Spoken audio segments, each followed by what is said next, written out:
दिल्ली शहर में रमेश और टीना दोनों भाई बहन थे और उनके माता पिता एक बाढ़ के कहर का शिकार हो गए थे। उनके पास ऐसा कोई नहीं था जो उनका ख्याल रख सके। एक दिन वो दोनों खाने की तलाश में एक गली से दूसरी गली भटकते रहते थे। रमेश अपनी बहन टीना से बोलता है, दीदी, मुझे बहुत भूख लगी है। आज सुबह से कुछ खाने को नहीं मिला है। मुझसे और भूख बर्दाश्त नहीं हो रही। रमेश, बस थोड़ा और इंतजार कर, हमें कुछ खाने को मिल ही जाएगा। तू चिंता मत कर, चल हम दूसरी गली में चलकर देखते हैं। दूसरी गली के बाहर एक गेट लगा हुआ था। उसके पास ही एक चौकीदार बैठा हुआ था। रमेश और टीना गली के अंदर जा ही रहे थे, तभी उन दोनों को वहाँ बैठा चौकीदार रोकता है। अरे अरे, कहाँ जा रहे हो? हैं? चलो निकलो यहाँ से, चलो। अंकल, हमने सुबह से कुछ नहीं खाया है, हमें अंदर जाने दो, क्या पता कोई हमें खाना दे दे। अरे यहाँ भीख मांगना मना है। चलो चलो, जाओ यहाँ से। दोनों बच्चे उदास होकर वहाँ से चले जाते हैं। तभी वो दोनों बच्चे चलते चलते एक घर के बाहर पहुँचते हैं। वहाँ एक महिला थी। माताजी, कुछ खाने के लिए दे दो ना, बहुत भूख लगी है। मेरे भाई ने कल से कुछ नहीं खाया है। चलो चलो भागो यहाँ से, पता नहीं कहाँ कहाँ से आ जाते हैं, इनका तो काम ही यही है। वो औरत भी उन दोनों को कुछ नहीं देती और अपने घर से भगा देती है। रमेश भूख से बेहाल हो रहा था। सुबह से चल चल कर थक गया था। चलते चलते वो दोनों एक बड़े से घर के सामने आकर रुक जाते हैं और आवाज लगाते हैं, सुनिए, कोई हमें खाना खिला दो। सुनिए, घर में कोई है क्या? क्या कोई हमें खाना दे सकता है? हमने कल से कुछ नहीं खाया है। तभी उनकी आवाज सुनकर एक लड़की घर से बाहर आती है। अरे, कौन हो तुम और ऐसे भीख क्यों मांग रहे हो? तुम्हारे माता पिता कहाँ हैं? उस लड़की की बात सुनकर दोनों बच्चे उदास हो जाते हैं। हमारे माता पिता नहीं रहे, हम दोनों अकेले हैं, इसलिए हम भीख मांग रहे हैं। क्या हुआ आपके माता पिता को? हमारे गांव में 2 दिनों से बहुत तेज बारिश हो रही थी और पास ही बने बांध में पानी का स्तर भी बहुत बढ़ गया था। इसी कारण मेरे पिता ने मेरी माता से कहा था, सरला, हमें जल्दी ही इस गांव से निकलना होगा। पानी का स्तर बहुत तेजी से बढ़ रहा है। मैंने सारा सामान बांध दिया है, हमें अब यहाँ से निकलना चाहिए। टीना बेटा, तुम अपने पिताजी के पास जाओ, रमेश को मैं उठा लूंगी। सभी गांव वाले अपने अपने घर छोड़कर जाने लगे थे। पानी का स्तर बहुत तेजी से बढ़ रहा था। मोहन और सरला अपने बच्चों को लिए आगे बढ़ रहे थे। तभी उनके पास एक बोट आती है। देखिए, अभी बोट में बैठने के लिए कोई जगह नहीं है, आप दूसरी बोट का इंतजार करिए, ठीक है? पानी का स्तर बहुत बढ़ गया है साहब, आप हमारे बच्चों को ही बस बैठा लीजिए।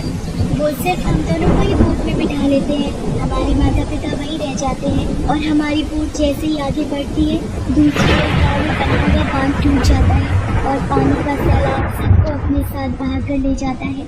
उसी बाढ़ में हमारे माता पिता भी बह गए थे। अभी हमारे पास ना तो घर है और ना ही खाने के लिए खाना।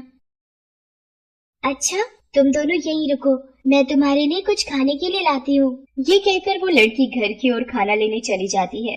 रमेश और टीना वहीं घर के बाहर बैठकर उस लड़की के आने का इंतजार करते हैं और तभी उस घर में एक गाड़ी आती है और उस गाड़ी में से एक महिला बाहर निकलती है और जैसे ही वो रमेश और टीना को देखती है, वो गुस्से में तुरंत ही चिल्लाते हुए बोलती है, कौन हो तुम और यहाँ मेरे घर के आगे क्यों बैठे हो? निकलो यहाँ से, पता नहीं कहाँ कहाँ से आ जाते हैं। वो महिला बहुत ही अमीर और घमंडी थी। जी, हमें भूख लगी है, वो दीदी हमारे लिए खाना लेने के लिए अंदर गई है। ये काव्या भी पता नहीं किस किस को बिठा लेती है। तुम दोनों उठो और भागो यहाँ से जल्दी से। वो औरत रमेश और टीना की कोई बात नहीं सुनती और उन्हें वहाँ से भगा देती है। तभी वो लड़की काव्या खाना लेकर घर से बाहर आती है और वो देखती है कि वो दोनों बच्चे तो वहाँ हैं ही नहीं। अरे, वो दोनों बच्चे कहाँ चले गए? तो फिर वो अपनी माँ को देखती है। काव्या अपनी माँ से पूछती है, माँ भी इधर 2 बच्चे थे, वो दोनों कहाँ गए? क्या आपने उनको देखा है? बेचारे 2 दिन से भूखे थे, उनको बहुत भूख लगी थी। मैंने तो उन्हें यहीं बैठने को कहा था, पता नहीं कहाँ चले गए। मैंने उन दोनों को यहाँ से भगा दिया। तो ऐसे किसी की भी बातों में मत आया कर। तुम्हें ये कितनी बार समझाया है, ये सिर्फ गरीब दिखते हैं, लेकिन ये बहुत चालाक होते हैं। मौका मिलते ही चोरी करके रफू चक्कर हो जाते हैं। माँ, वो दोनों बहुत अच्छे थे। उन बच्चों के माता पिता बाढ़ में बह गए थे, अब उनका कोई नहीं है, इसीलिए वो भीख मांगकर अपना गुजारा कर रहे हैं। काव्या की माँ उसकी बात नहीं सुनती और वो दोनों घर के अंदर चले जाते हैं। काव्या भी अपने कमरे में चली जाती है, लेकिन अभी भी काव्या उन बच्चों के बारे में सोचती रहती है। पता नहीं उन बच्चों को कहीं खाना मिला होगा भी या नहीं। और काव्या भगवान गणेश जी से प्रार्थना करती है, हे गणेश जी, जैसे आप मेरा साथ देते हो वैसे ही उन बच्चों पर भी अपनी कृपा करना। और दूसरी तरफ रमेश और टीना खाने के लिए दर दर भटक रहे थे। दीदी मैं बहुत थक गया हूँ, चलो ना कहीं हम बैठ जाते हैं। ठीक है रमेश, अगर कोई पेड़ दिखेगा तो हम इस पेड़ के नीचे बैठकर थोड़ी देर आराम कर लेंगे। ये कहकर वो थोड़ी दूर आगे बढ़ते हैं, तभी उन्हें एक पेड़ दिख जाता है और वो दोनों उस पेड़ के नीचे बैठ जाते हैं। दीदी हमें कोई भी खाना नहीं देगा तो हम ऐसे ही भूखे मर जाएंगे। रमेश तू यहीं आराम कर, मैं उस मंदिर के पास जाकर देखती हूँ। ये कहकर टीना मंदिर की तरफ जाती है। तभी उसे रास्ते में एक औरत मिलती है। वो एक फूल वाली थी। उसके ठेले का पहिया एक गड्ढे में फंस गया था। टीना उसके पास जाती है। क्या मैं आपकी मदद करूं?